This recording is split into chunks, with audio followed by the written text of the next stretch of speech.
Don't you think that the families deserve to have a transcript or to be able to see what you Adam, said? you asked me that question yesterday. I got the same answer, yeah.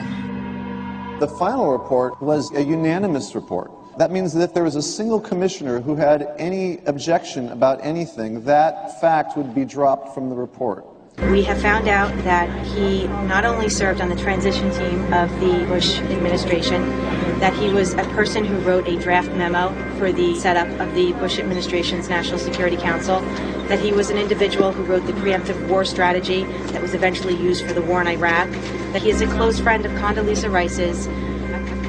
We want him to resign. There is literally nothing in the 9/11 report that the Bush administration did not approve of.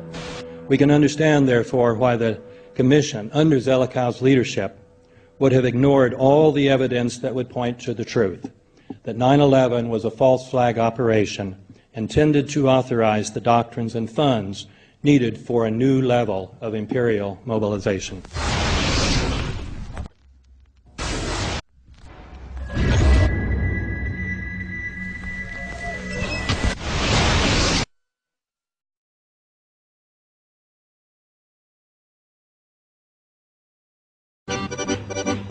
Armed with knives, armed with chemical, biological, nuclear weapons. Fanatics, terrorists, September 11th. September 11th, killers, September 11th, terrorists. Terrorists of Al-Qaeda, terrorists, nuclear weapons, terrorists. 9/11, terror, terrorists, evil. September 11th, September 11th. The terrorists, war and danger. September 11th, terrorism, global terrorism, terrorism, terrorists. Terrorists, terrorists, terrorists, terrorists, the terror. Terrorists, terrorist, terrorism. September 11th, global terrorism, terrorists. Terrorism. September 11th, world terrorism, terrorism. September 11th, global terrorism. September the 11th, terror. Weapons of mass destruction. September the 11th, terrorists. The evil terror. Terrorists, no.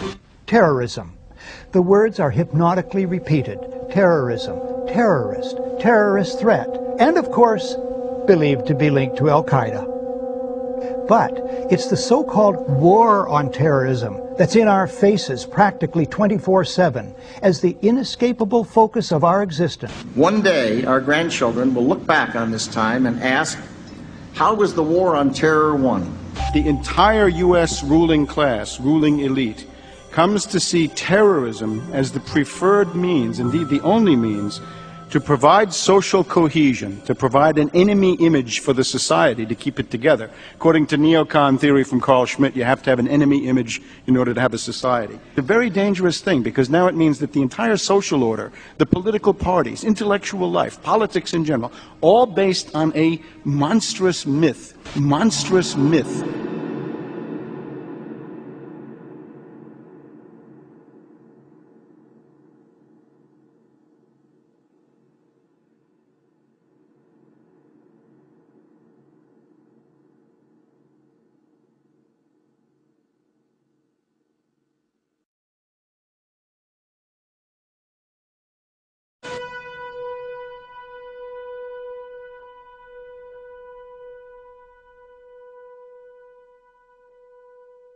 Look, the CIA has done in this country, what they've done to us is unbelievable.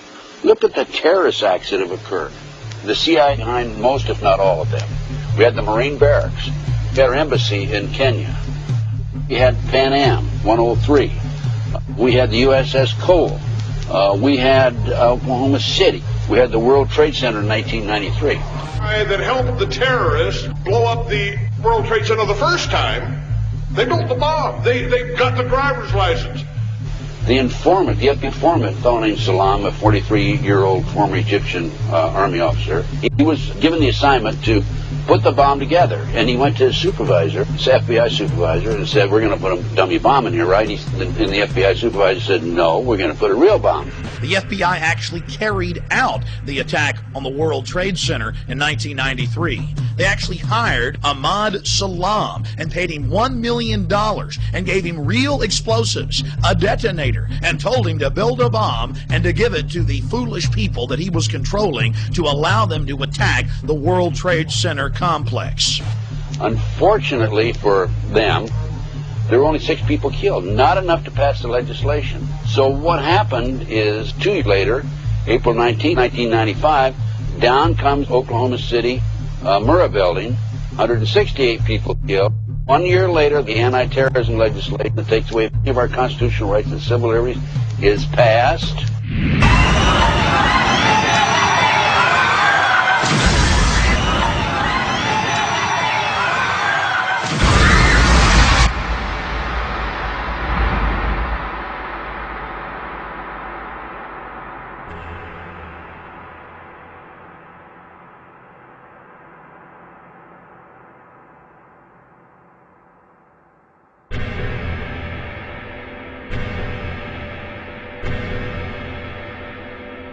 Because at 9:30 this morning, we were actually running an exercise for over a company of 1,000 people in London, based on simultaneous bombs going off precisely at the railway stations that happened this morning.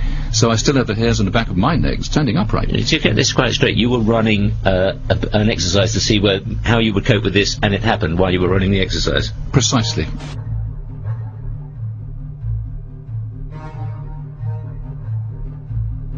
Supposed to believe is some kind of coincidence, there was also an anti-terrorist drill going on 7/7.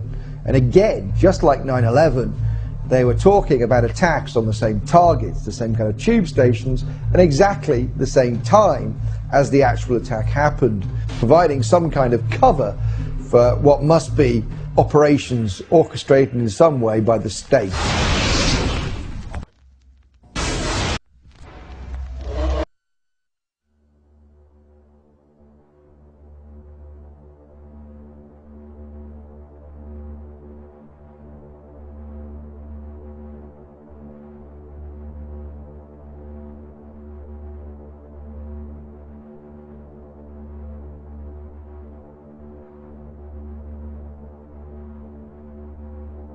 I am absolutely appalled at how much people in this country do not think.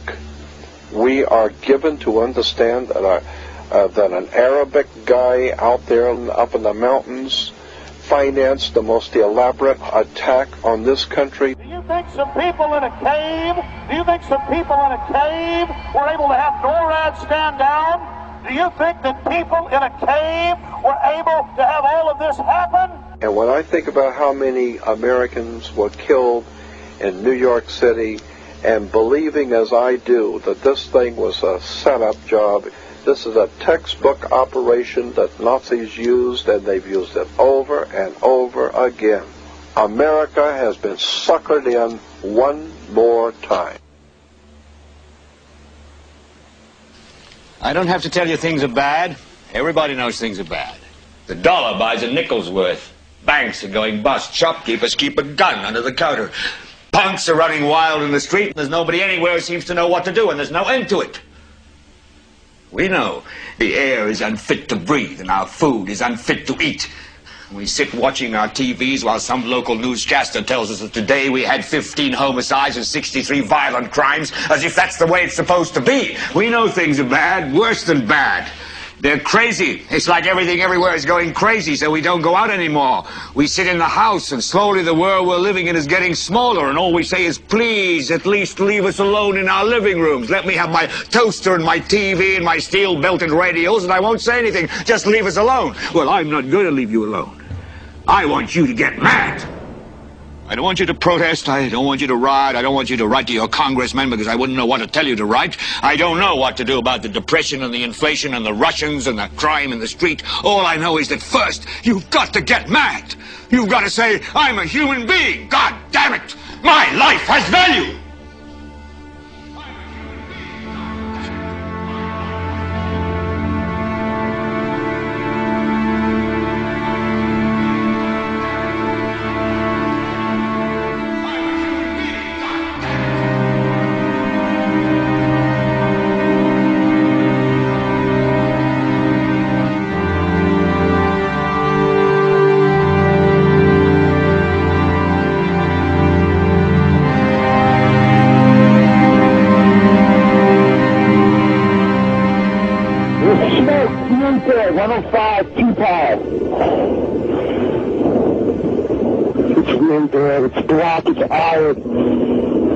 My wife thinks I'm all right. I called her and said I was leaving the building. I was fine, and bang.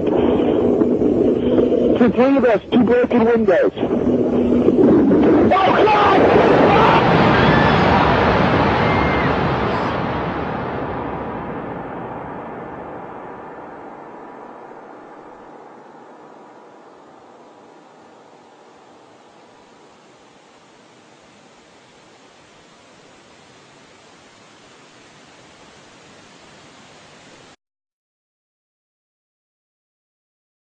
Ladies and gentlemen, the very word secrecy is repugnant in a free and open society, and we are, as a people, inherently and historically opposed to secret societies, to secret oaths, and to secret proceedings. For we are opposed around the world by a monolithic and ruthless conspiracy that relies primarily on covert means for expanding its sphere of influence, on infiltration instead of invasion, on subversion instead of elections, on intimidation instead of free choice. It is a system which has conscripted vast human and material resources into the building of a tightly knit, highly efficient machine that combines military, diplomatic, intelligence, economic, scientific, and political operations. Its preparations are concealed, not published. Its mistakes are buried, not headlined. Its dissenters are silenced, not praised. No expenditure is questioned, no secret is revealed.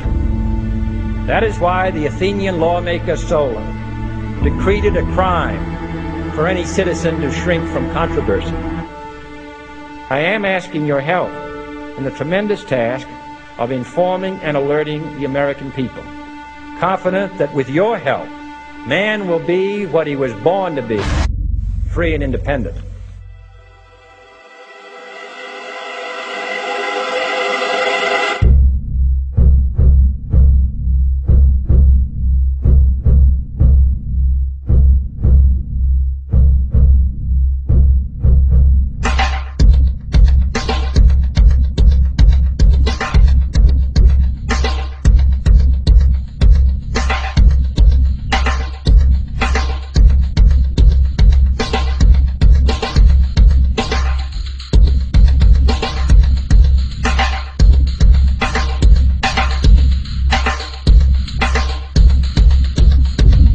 In 1775, the American Revolutionary War began as the American colonies sought to detach from England and its oppressive monarchy. Though many reasons are cited for the revolution, one in particular sticks out as the prime cause: that King George III of England outlawed the interest-free, independent currency the colonies were producing and using for themselves, in turn forcing them to borrow money from the Central Bank of England at interest, immediately putting the colonies into debt. And, as Benjamin Franklin later wrote, the refusal of King George III to allow the colonies to operate an honest money system which freed the ordinary man from the clutches of the money manipulators was probably the prime cause of the Revolution. In 1783, America won its independence from England. However, its battle against the central bank concept and the corrupt, greed-filled men associated with it had just begun. So what is a central bank? A central bank is an institution that produces the currency of an entire nation. Based on historical precedent, two specific powers are inherent in central banking practice: the control of interest rates and the control of the money supply, or inflation. The central bank does not simply supply a government's economy with money, it loans it to them at interest. Then, through the use of increasing and decreasing the supply of money, the central bank regulates the value of the currency being issued. It is critical to understand that the entire structure of this system can only produce one thing in the long run: debt. It doesn't take a lot of ingenuity to figure this scam out. For every single dollar produced by the central bank is loaned at interest. That means every single dollar produced is actually the dollar plus a certain percent of debt based on that dollar. And since the central bank has the monopoly over the production of the currency for the entire country, and they loan each dollar out with immediate debt attached to it, where does the money to pay for the debt come from? It can only come from the central bank again, which means the central bank has to perpetually increase